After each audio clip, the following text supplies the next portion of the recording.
കൂവ എന്താണെന്ന് അറിയാത്ത മലയാളികളുണ്ടെന്ന് നമ്മളൊരു സുഹൃത്തിനെ എറണാകുളത്തുള്ള സാജുവിനെ വിളിച്ചപ്പോഴാണ് മനസ്സിലായത്. ഇതാണ് കൂവ. പല നാടുകളിലും പല പേരായിരിക്കും. ഞങ്ങൾ കൂവ എന്നാ പറയാ. ഇംഗ്ലീഷിൽ എറോറൂട്ട് എന്ന് പറയും. അതിനെ നന്നായി അതിൻ്റെ പുറം തൊലിയെല്ലാം കളഞ്ഞ് അതിനുശേഷം കഴുകി വൃത്തിയാക്കിയതിന് ശേഷം ചെറു പീസുകളാക്കി അതിൽ പച്ചമുളകും ചേർത്ത് കുക്കറിലേക്ക് മാറ്റുന്നു. അതിനുശേഷം അതിൽ ആവശ്യത്തിന് മഞ്ഞൾപ്പൊടി, ആവശ്യത്തിന് ഉപ്പ്, ആവശ്യത്തിന് വെള്ളവും ചേർത്തിട്ട് വേവാൻ വേണ്ടി വെക്കുന്നു. ഒരു 4 വിസിലടിച്ചതിന് ശേഷം ഈ കാണുന്ന പരുവത്തിൽ വെന്തിട്ടുണ്ടാവും.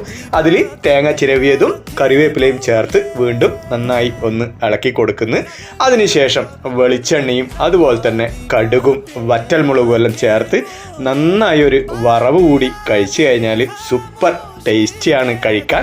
അതിലേറെ ഗുണകരമായ ഒരു സാധനം കൂടിയാണ് ഈ കൂവ. കുട്ടികൾക്കെല്ലാം കഴിക്കാൻ കൊടുക്കുന്നത് നല്ലതായിരിക്കും. അപ്പോൾ ബൈ ബൈ.